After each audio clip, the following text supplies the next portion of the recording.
Hello， 大家好，又係我 Andrew 啊。咁啊，話說上個星期咧，咁啊俾Nest Property 邀請啦。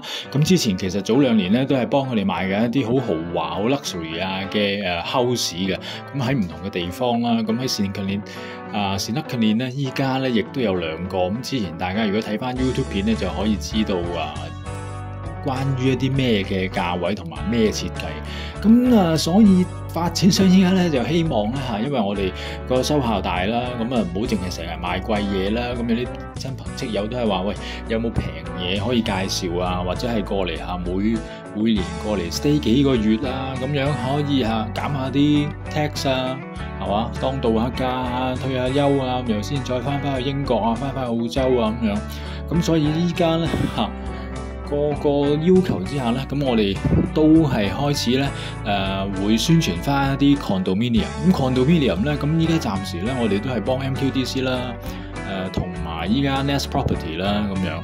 咁未來都係會係 Wisdom 啊，其他比較係中上價位嘅condominium 或者 apartment 啦，咁所以咧呢個 Nest Property 咧，其實咧佢喺曼谷咧沿線綠色線嗰度咧，亦都已經有好多個唔同嘅 project。咁通常都係喺內街，咁亦都係近住地鐵站嘅。咁通常喺64啊、71巷咁樣。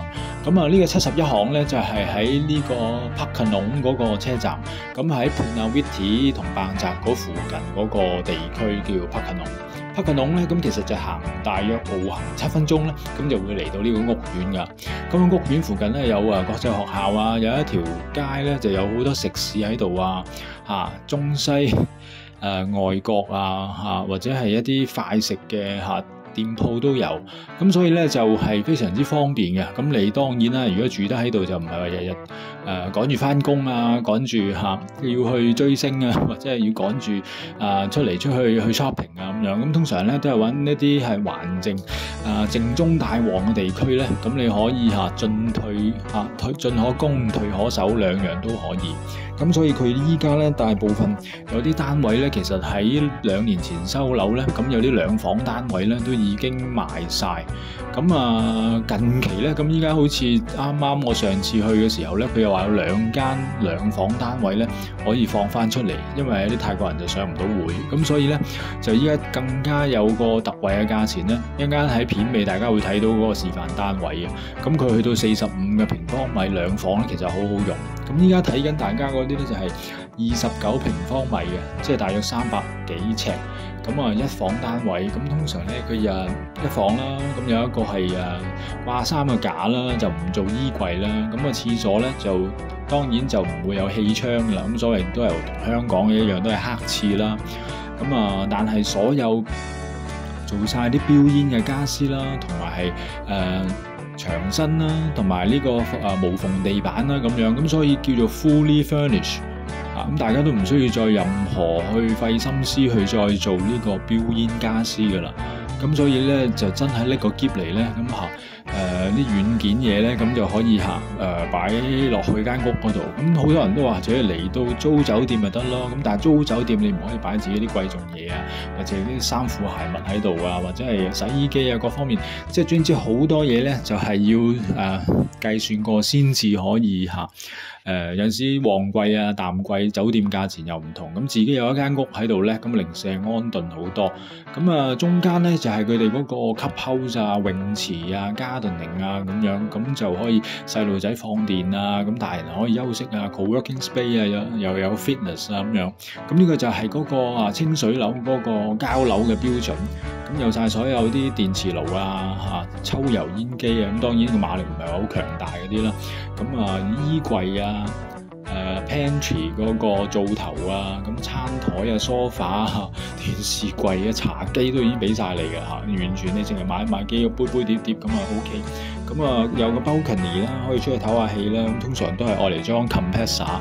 咁主人房有衣櫃啦，有個架，亦都好似一個 open closet 咁樣，可以俾你掛衫啊，擺一啲香水啊、手袋啊各樣嘢，啲女士非常之容易可以睇到，可以拎到啊，又可以靚咁樣可以 display 咗喺度。咁有化妝台啦，有書台仔咁樣，可以你自己作為一個corner 去用。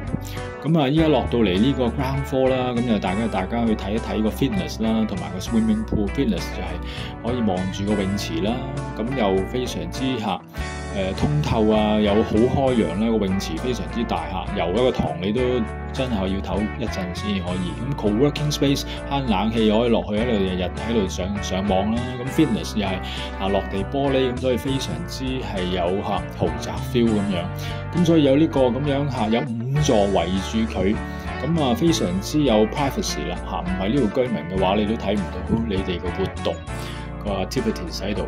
咁所有同埋佢哋嘅車位咧，都係你買一間屋咧甚至乎租一間屋咧，咁佢哋都係配套翻一個車位嘅。咁但係個 percentage 咧去到45%，咁所以係非常之足夠。咁啊唔係個個都會有車噶嘛，咁有啲係搭公交車啦，有啲就搭 BTS 咁樣。咁有小童啊、小朋友玩嘅地方啦，咁有啲綠化嘅地方咁樣，所以咧就係麻雀雖小五臟俱全，有 laundry 嘅地方啦，可以入錢啊、洗衣乾衣啊，parking 都係半室內嘅通爽啲嘅環境啦。咁個中央公園嗰個設施咧就喺晒裏邊。咁所以呢個咧就係關於另外一個我哋叫做唔同方向啦，叫 Mirror 嘅單位咁樣啦。頭先一個就係向左，一個就向右咁樣。咁所以咧就片尾嗰度咧，大家都可以睇到兩房單位依家呢度嗰個設計係啦，就變咗佢個有入到嚟有個飯廳啦，然後咧就 cut 開咗個客廳，就分開咗左右2間睡房咁樣，2間睡房嘅尺碼咧個面積都係差唔多嘅，咁所以其實2房係真係好難求嘅，因為通常係 corner unit， 同埋通常喺一開售之前咧就俾太國行全部就 pre-booking book 晒，然後就趁佢可以交樓嘅時候咧放翻出嚟，咁即係佢哋叫做炒樓啦炒籌啊咁樣。咁所以咧就依家有回吐翻出嚟咧，其實都幾搶手應該。咁因為佢其實有 fully furnished 啦，咁同埋依家佢做一個特惠咧，其實應該係由340幾萬，大約唔需要400萬泰銖就可以買到一個45平方米嘅2房單位。咁況且嗰個廚房咧，亦都有趟門，好少可，通常都係 open kitchen。咁你有趟門，咁你有啲油煙咧都唔需要供咗出廳啦。咁個騎樓亦都非常之大，擺完 compressor 咧都仲有好大嘅位置，擺張凳坐下都得。咁就唔需要再費心思，又係去買家私啦。咁有梳妝台啦、書台仔茶几電視櫃全部呢啲嘢咧灶頭電磁爐抽氣扇都有。咁你自己只係需要有位擺咧，就買多部洗衣機或者係個 refrigerator 嗰個雪櫃咁擺喺度就已經 OK 晒。咁所以淨係買張褥買啲 software 嘅軟件咧，咁如果住喺呢區嘅話咧，咁進可攻退可守，即係其實你上 highway 咧，亦都可以去其他外省芭提雅，亦都好快。但係入翻曼谷坐翻綠色線 BTS 咧，又係好方便。咁所以咧，佢喺呢啲內巷裏邊就一定唔會話喺大馬路嗰啲又大塵又污染咁樣，咁所以個價錢咧就非常之優惠。如果大家有需要嘅話咧，可以揾我哋，咁我哋就直接同發展商傾價錢嘅，就唔需要再經任何中介咁樣。咁同埋我哋有收樓驗樓一站式嘅服務啦，買家私或者係申請銀行戶口甚至乎寬頻各方面電話卡各方面嘅嘢都有齊。咁希望大家鍾意，多謝晒。